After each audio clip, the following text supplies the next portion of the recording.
baseline here. What I want to talk to you about really is the power of first impressions and how you're coming across. Because so many times doctors, they think about marketing, practice owners think about marketing, about how many patients can we bring in. And they oftentimes neglect really about how the first impressions are also helping to attract the right talent into the practice a little bit. So my wife is a dental hygienist. And with that as a given, she works at two different practices. We used to live in LA. We were there for about 16 years.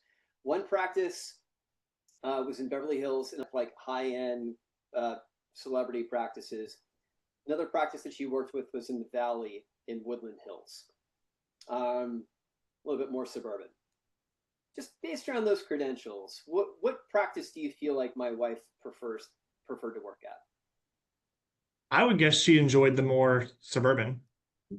practice because I think that they probably pay attention to the culture fit and the things that probably mean the most to her. Whereas the high end, it's probably, the revenue is probably great in there, but it is probably a very turn and burn factory like in 90% correct on everything that you just said. But yes, she did prefer the Woodland Hills based practice to Beverly Hills. But here's the thing about Woodland Hills. When my wife showed up to work, it was a well-oiled machine.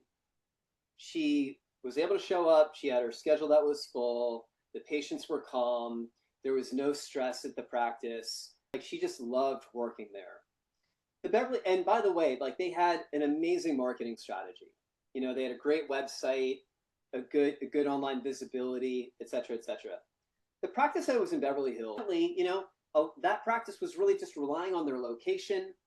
It was relying maybe on word of mouth, but they had a really crappy internet presence. The website sucked. It looked poor. It wasn't really nurtured well. And so, again, it was really no wonder what patients were gravitating to, but keep in mind, that also has a precipitous downfall in terms of how it's affecting your staff, the stress levels that they're taking home. So guys, first impressions matter well.